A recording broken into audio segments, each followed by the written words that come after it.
Capres Ganjar Pranowo menegaskan bahwa Jawa Tengah tetap menjadi kandang banteng. Benarkah pernyataan ini merupakan penegasan Ganjar soal persaingan di Jawa Tengah usai Gibran maju cawapres? Kita segera mengulasnya, saudara, bersama sudah hadir di Kompas Petang ada politisi PDIP Arya Bima, ada juga juru bicara tim pemenangan Prabowo Gibran Uwi Hadiwianto, dan juga ada Direktur Eksekutif Poltreking Indonesia Hanta Yuda. Selamat petang Bapak-bapak, sehat selalu. Selamat petang, Nilu. Selamat petang. Selamat petang, Mas Bima. Selamat petang, Mas Hanta. Saya ingin ke Mas Arya Bima dulu ini soal apa yang disampaikan oleh Mas Ganjar. Ini nih sengaja disuarakan agar soliditasnya tidak terusik begitu karena Gibran maju atau bagaimana?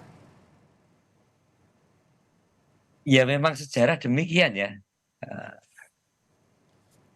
Kalau itu dinamakan sarang kandang banteng untuk Jawa Tengah ini kan memang berkali-kali sarang ini kan juga menjadi serangan-serangan, dalam artian ini serangan kontestasi ya, yang masih wajar dalam setiap kontestasi di pemilu.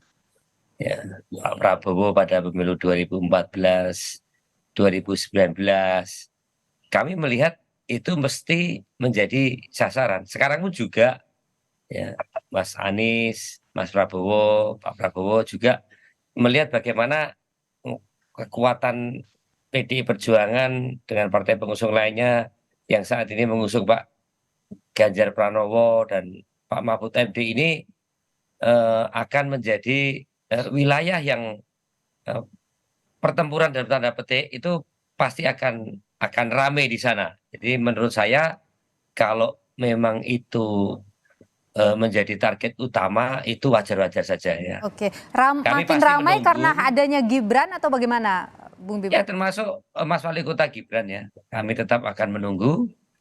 Ya kalau banteng dalam situasi normal kan pasti merumput ya.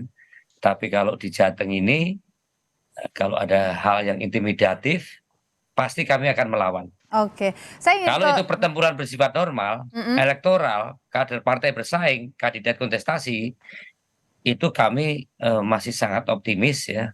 Bagaimana situasi kandang banteng sekarang ini masih saling peka, saling melihat bahwa ada kemungkinan nanti intervensi seperti zaman Orde Baru ya, zaman Orde Baru yang dulu di Banteng Jawa Tengah ini walaupun kecil ya, tapi selalu melawan, tidak pernah tidak melawan. Siapa yang mengintervensi, Bung Bima?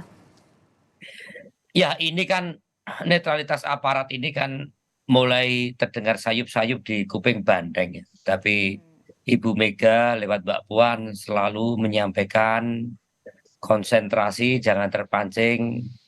Tugasnya sosialisasi, menyampaikan kepada rakyat ya, bagaimana kandidat kita Pak Ganjar dan Pak Mahfud ini sampai di hati rakyat. Tapi bukan berarti kami tidak tahu hal-hal yang mulai masuk ya, pola-pola, gaya-gaya yang konservatif, yang pola-pola model dulu ada 3 pilar ABI birokrasi. Ya, itu kan mulai masuk sekarang ini. Ya. Tapi saya sampaikan juga terus bahwa siapa yang memasang baliho-baliho, siapa yang mulai membatas-batasi, itu kita tetap cermati. Tapi sekali lagi kita saat ini pasti akan menunggu ya, kalau ada intimidatif pasti kita akan melawan. Baik, kita tahan di sana dulu. Saya ingin ke Mas Wihadi dulu. Kita tahan dulu Mas Bima, saya ingin ke Mas Wihadi dulu. Mas Wihadi, ini Banteng percaya diri sekali PDIP bahwa ini adalah kandangnya Banteng, kekuatannya Banteng di sana. Mas Gibran juga sempat menyebutkan bahwa tidak mudah begitu kalau kita bicara Jateng. Apa yang membuat Gerindra atau koalisi dari Gerindra, Golkar, PAN, dan Demokrat ini percaya diri bisa merebut suara di Jawa Tengah? Jadi begini, kalau kita berkaca kepada 2019, memang betul Pak Prabowo pada saat itu dengan Pak Jokowi adalah Pak Prabowo mencapai sekitar 22% pada saat itu. Memang pada saat itu suara dari Pak Jokowi itu sangat mayoritas di Jawa Tengah. Namun pada saat nanti 2024 tentunya sudah ada pergeseran di sini. Karena pemilih daripada Pak Jokowi tentunya sekarang dengan adanya wapres kami, dari Mas Gibran, cawapres kami, jadi saya kira suaranya pasti akan terpecah. Nah, ini kita melihat bahwa di situ adalah suatu kans yang kita bisa secara hitung-hitungan, kita melihat bahwa pasti akan ada kenaikan yang cukup signifikan. Dan ditambah lagi, pada saat ini kalau kita melihat bahwa dari DPT itu ada sekitar generasi Gen Z itu 30%, ya kan? Dan kemudian pemilih yang juga milenial itu ada 20%, artinya ada 50%. Nah, representasi daripada Mas Gibran tentunya ini akan mempengaruhi juga pilihan daripada Gen Z. Jadi inilah kami berharap bahwa apa yang dikhawatirkan oleh Mas Bima tadi, bahwa mengenai masalah hal-hal yang mungkin di luar daripada konstelasi, tapi kita bicara hitung-hitungan dan kita bicara mengenai masalah proyeksi, dan kemudian kita ada pertempuran di Jawa Tengah dengan yang disampaikan oleh Mas Gibran bahwa memang tidak gampang. Tapi hitung-hitungan kami ada hitung-hitungan yang kita melihat bahwa ada kans bahwa kita akan menambah suara di situ. Jadi percaya diri begitu ya untuk bisa meraih simpati masyarakat Jateng gitu. Ya, saya kira ini percaya diri karena kita bicara program. Kita bicara program dan kemudian juga bicara mengenai masalah Mas Gibran yang di Jawa Tengah yang cukup populer. Saya kira inilah sesuatu hal yang normal kita lihat bahwa pemilih tentunya akan memilih di mana yang mereka kenal pada saat itu. Jadi saya kira apa yang dilakukan oleh Mas Gibran pada saat ini dengan sebagai wakil daripada generasi muda, saya kira itu memengaruhi juga pemilih-pemilih di Jawa Tengah nantinya. Jadi saya kira ini adalah sesuatu hal yang kalau kita bicara hitung-hitungan mengenai masalah battlefield-nya yang di Jawa Tengah. Baik, saya ingin ke Mas Hanta Yuda dulu. Kalau Anda sendiri bagaimana melihat hitung-hitungan elektoralnya antara Ganjar versus Prabowo di Jawa Tengah? Jadi penyematan gelar kandang banteng di Jawa Tengah ini sebenarnya saya kira memang kuat ya, karena dua kekuatan besar di Jawa Tengah itu menyatu di 2019. Dua kekuatan itu duet maut saya istilahkan. Satu ada kekuatan mesin politik PDI Perjuangan, partainya sangat kokoh di sana, selalu memenangkan pertarungan pemilu legislatif, kemudian berduet maut dengan kekuatan magnet figur pesona Jokowi pada saat itu. Dan puncaknya di 2019 yang lalu, Pilpres dimenangkan dengan sangat mutlak ya, 77,26%, sekitar kisarannya sangat tinggi sekali, berapa juta ya, sangat tinggi kalau dikonversi ke suara, itu hampir sangat tinggi sekali, 14-15% pemilih di Indonesia ada di sana. Nah, itulah yang menyebabkan saya kira kekuatan PDI Perjuangan dan Pilpresnya menang cukup telak di sana. Nah, tetapi di 2024 mendatang Nilu, kedua kekuatan besar ini berpisah jalan. Itu yang harus menjadi catatan. Bahkan sekarang berhadap-hadapan potensinya. Tadi dari dua sahabat kita, dua politisi juga sudah siap tentu dengan berbagai macam strategi dan seterusnya, tentu kita dalam koridor demokrasi. Nah, poin saya kemungkinan besar Jawa Tengah berpotensi terbelah menjadi dua kekuatan ini. Jadi secara elektoral dia berpotensi. Betul ada potensi menurut saya Mas Ganjar mungkin akan menang di Jawa Tengah, tapi sulit untuk menang setebal seperti Pak Jokowi di 2019 yang lalu yang sampai 77%. Jadi marginnya mungkin akan mendekat. Jadi Pilpres 2024 mendatang akan menjadi laboratorium politik besar atau menjadi medan pengujian kekuatan kandang banteng nih Mas Aryo Bimo. Akan semakin tetap kokoh atau justru ada pelemahan. Dua kekuatan ini akan diuji adalah dua hal. Apakah lebih kuat tadi infrastruktur, kekuatan mesin politik PDI Perjuangan yang tidak terkalahkan di sana. Nanti kita bisa lebih lanjut membuka datanya, flashback lagi. Yang kedua, bagaimana pengaruh Pak Jokowi? Sebesar apa sih pengaruh Pak Jokowi? Dan jangan lupa sekarang yang bertarung bukan Pak Jokowi, tapi adalah Mas Gibran. Tapi Mas Gibran ini kan Jokowi Junior, putranya Pak Jokowi. Jadi ada pengaruh juga. Nah, dua faktor ini saya kira akan menjadi antisipasi bagi PDI Perjuangan, akar rumputnya akan melakukan konsolidasi. Menurut saya ya, apapun PDI Perjuangan sepertinya sudah sangat siap menghadapi tantangan ini, tentu dengan berbagai macam strategi yang sudah disiapkan. Dan seperti saya katakan tadi, ada berbagai macam variabel nanti. Pengaruh Pak Jokowi, pengaruh personal Pak Ganjar sendiri, ditambah partainya PDI Perjuangan. Yang jadi pertanyaan juga adalah nanti kalau misalnya itu terbelah, keterbelahannya akan seperti apa? Mungkin akan berat kemana? Tapi kita jawab setelah jeda berikut ini. Tetap bersama kami di Kompas Petang.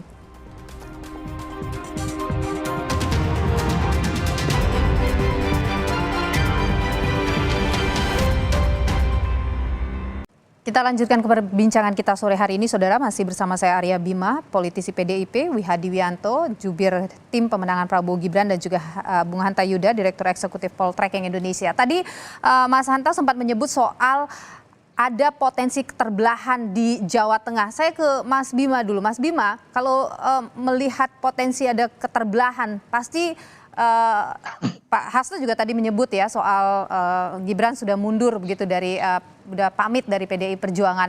Nah, pasti saya yakin PDIP tentu sudah punya hitung-hitungan juga soal ini. Seperti apa, Mas Bima? Oh iya, yang menyatukan itu kan kenapa disebut idiom kandang banteng yang selalu siap merumput maupun bertarung, karena kan soal konsistensi ya. Idiom itu muncul karena penyebabnya soal konsistensi sampai muncul berbagai hal yang menyangkut konsistensi itu terwujud tidak ada pernyataan saking sikap-sikap pembelaan. Dan saya melihat bahwa Pak Ganjar Pranowo di Jateng itu cukup mendapatkan legitimasi yang sangat kuat.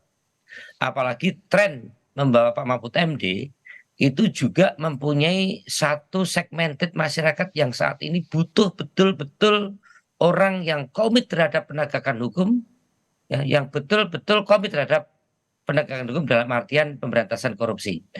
Maka karena calon kita ini juga mempunyai trust yang cukup kuat bagi masyarakat Jateng, ditambah tentunya tadi dikatakan oleh Mas Hanta, kemampuan distribusi kader kita yang cukup merata dan organisasi kita yang cukup merata, ya, distribusi kader dan kemampuan berorganisasi, serta kepemimpinan Ibu Mega yang terlihat muncul dengan kekuatan wibawanya Mbak Puan, saya sangat yakin ya tentu rakyat akan melihat juga tingkah laku, pola tingkah dan apa yang akan dikreasikan oleh lawan, termasuk Mas Wali dan Pak Prabowo. Disitulah kita tetap yakin hal-hal yang terkait dengan persoalan Medan Jateng ini menjadikan target lawan, tapi juga kami mempunyai kehendak subjektif untuk tetap meningkatkan. Jadi Anda yakin tidak ada keterbelahan mungkin di Jawa Tengah karena ini? Begini, kalau Mas Gibran ini kan tadi disampaikan Mas Yuda itu kan intersection dari image Pak Jokowi ya. Dan Pak Jokowi memang selama diusung oleh PDI Perjuangan menjadi presiden 10 tahun, dua periode ini kan memang nawacita banteng. Narasi besar NKRI, smart nasionalisme, teknokratik ini kan nggak bisa kemudian diambil alih oleh seorang, mohon maaf, Pak Prabowo Subianto atau Mas Gibran sendiri. Mungkin Mas Gibran sendiri juga nggak begitu paham soal narasi besar Pak Jokowi. Dan kami melihat bahwa kewibawaan Pak Jokowi di sini dalam konteks 10 tahun atau 9 tahun pemerintah ini, itu intersection-nya tidak bisa disimbolisasi oleh Mas Gibran, tapi sangat disimbolisasi oleh kekuatan kolektif partai, itu PDI Perjuangan. Saya tahan di sana. Saya ke Mas Wihadi. Mas Wihadi, kalau Anda sendiri tadi 2019 20% begitu, ini kalau dihitung-hitungan sekarang bisa dapat berapa tuh di Jawa Tengah? Ya, kalau hitung-hitungannya dengan kalau kita melihat dari modal yang sudah didapatkan dari tahun 2019 itu suara Pak Prabowo adalah 22 sekian persen, karena kan pada saat itu PDI Pak Jokowi memenangkan sekitar 70% lebih. Artinya dengan adanya penambahan, kalau kita lihat dengan daftar pemilih yang ada di Jawa Tengah, yaitu milenial yang cukup tinggi, dan kira-kira itu ada sekitar 50% mulai dari milenial sampai Gen Z, maka ada kemungkinan bahwa di sini pemilih itu akan bertambah. Dan saya kira kalau kita dengan 22% dari 50% saja, kita bicara setengahnya saja, maka kita akan menjadi 50%. Artinya yakin sekali mungkin dengan bisa 50% itu.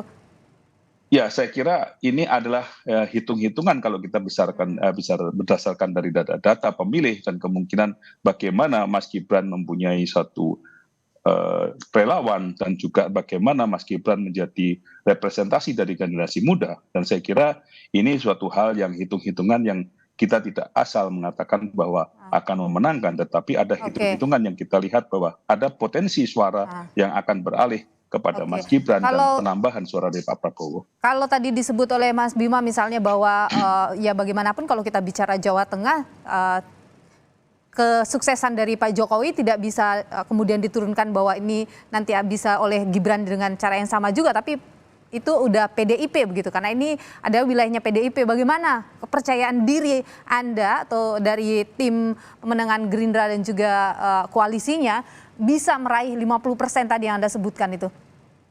Ya, saya kira hitung-hitungannya tadi kan sudah saya katakan. Suara Pak Prabowo sendiri itu sudah menyumbang sekitar 22, mungkin bisa sampai 25. Itu Pak Prabowo sendiri.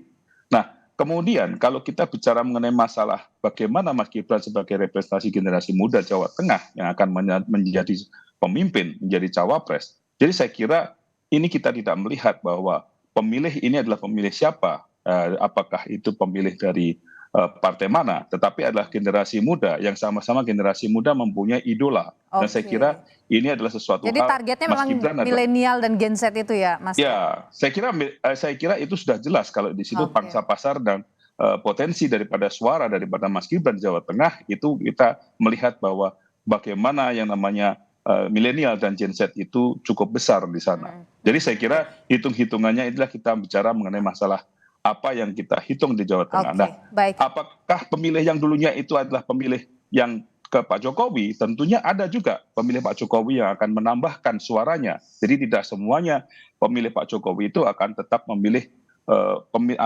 kepada pasangan yang lain. Tapi saya kira ini adalah merupakan representasi itu. Mas Hanta Yuda, kalau Anda sendiri tadi soal potensi keterbelahan itu, hitung-hitungannya akan seperti apa tuh kalau kita bicara keterbelahan yang terjadi? 2024 ini Pilpres dan Pileg kan berlangsung serempak. Dari sisi Pileg saya kira saya sudah berani menyimpulkan akan menjadi kandang banteng, artinya Pileg akan dimenangkan oleh PD Perjuangan. Ya mungkin Gerindra ada potensi naik dan seterusnya, tapi sulit untuk mengalahkan PD Perjuangan di pemilu legislatif. Tetapi untuk Pilpres saya ingin sedikit sekali flashback data. 2019 itu perolehan PD Perjuangan 29,7%. Jadi PD Perjuangan selalu dapat lebih kurang 30% di setiap pemilu, 4 kali pemilu langsung itu. Di 2014 hampir sama, tapi capresnya Pak Jokowi 77,26%, 2014 itu tidak sampai 70%, tapi 66%.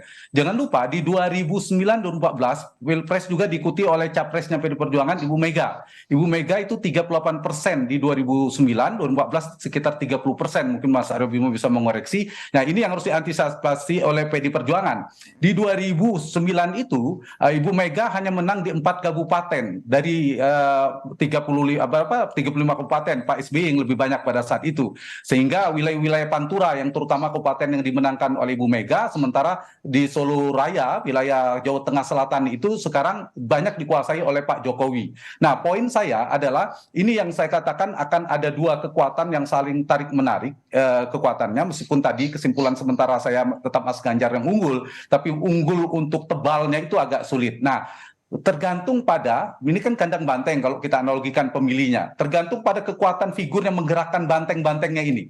Nah dugaan saya, kesimpulan saya sementara saya, banteng ini akan terbelah dalam dua kandang besar nanti. Tergantung nanti kandang yang mana lebih besar. Sementara kalau saya lihat masih Mas Ganjar, kisarannya kalau data per hari ini Mas Ganjar masih di atas 50%, meskipun tidak sampai 60% ya di data survei terakhir. Di Pak Prabowo Gibran itu di angka 22-25% kisarannya. Tapi survei terakhir kami di 27%, artinya separuhnya.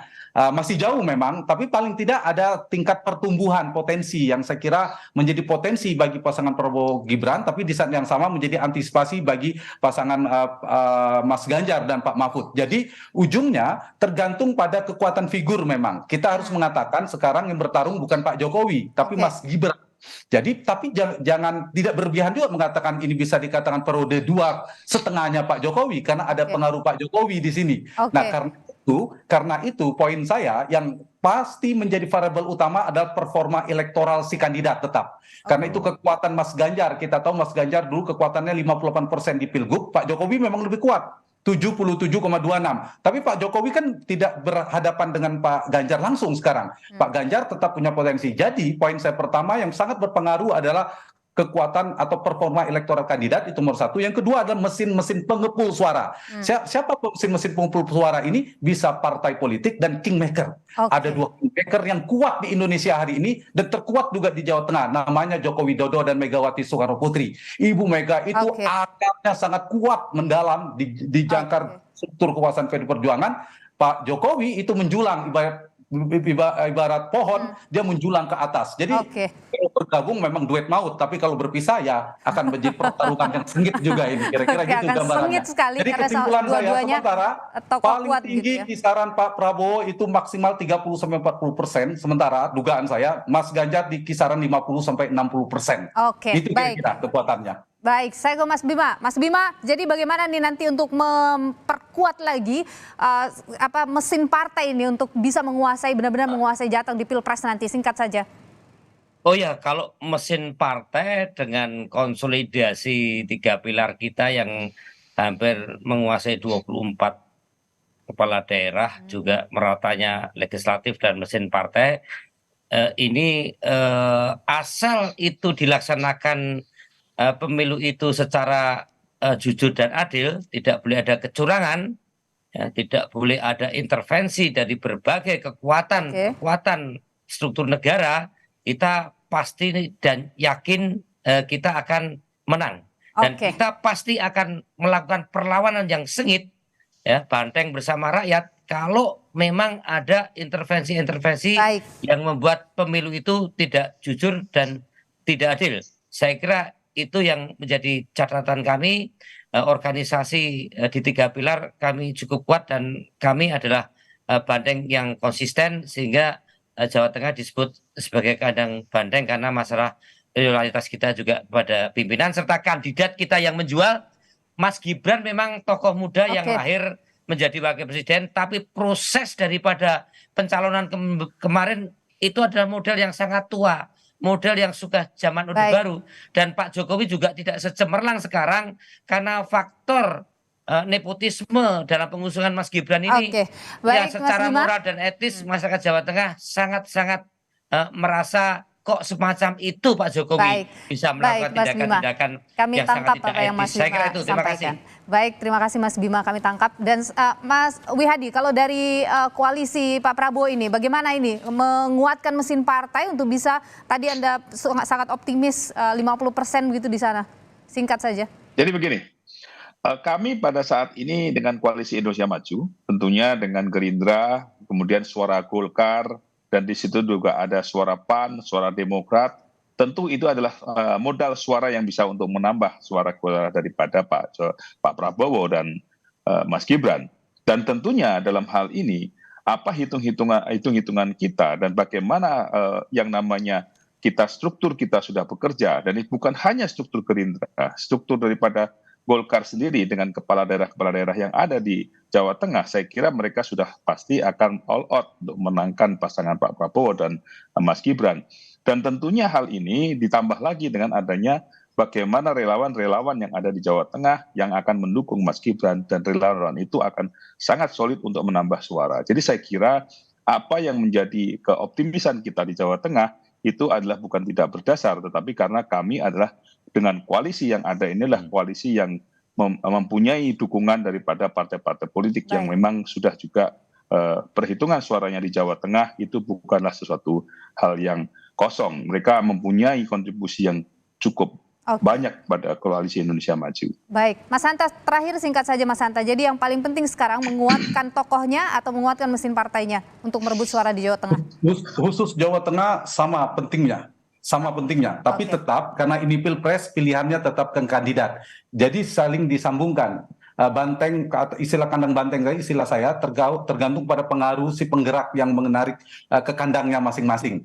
Misalnya gini, data survei terakhir Mas Ganjar di kisaran 55%. Separuhnya Pak Prabowo Gibran itu di 27%. Artinya kan tidak begitu jauh. Tapi jangan lupa ada pengepul atau kingmaker, kekuatan partainya. PDI Perjuangan itu sekarang sulit untuk mengalahkannya, 30% lah paling buruk perolehannya. Tapi jangan lupa purple rating, tingkat kepuasan Pak Jokowi di Jawa Tengah itu, Mas Aryo Bimo paham betul, tertinggi di seluruh Indonesia. Pak, ya dia sekitar 90%. Kalau Jawa Timur kan 80%. Nah, jadi sama kuatnya. Mana penting saya tetap ini pengaruh terkuatnya pengaruh personalitas kandidat itu nomor satu. Yang kedua bekerjanya secara efektif mesin-mesin politik pengepul suara. Dia saling berkolaborasi, tapi tetap dalam koridor demokrasi tentunya. Baik, karena tadi Mas Arya Bima sempat menyebut soal ada intervensi-intervensi, Mas Wihadi yakin ya tidak ada intervensi-intervensi nanti di sana? Saya kira hitung-hitungan kita kan hitung-hitungan yang berdasarkan angka dan bagaimana ke depannya bahwa kita mempunyai program-program yang sebenarnya tidak ada intervensi ya Mas ya? Saya kira tidak ada intervensi itu. Terima kasih Mas Wihadi Wianto, juru bicara tim pemenangan Prabowo Gibran, Mas Arya Bima, politisi PDIP, dan 10% luar biasa itu Pak Hanta Yuda, Direktur Eksekutif Poltreking Indonesia. Bapak-bapak, terima kasih sudah berbagi pandangan di Kompas Petang. Sehat selalu. Sehat selalu. Terima kasih. Terima kasih. Mas Wihadi, Mas Hanta.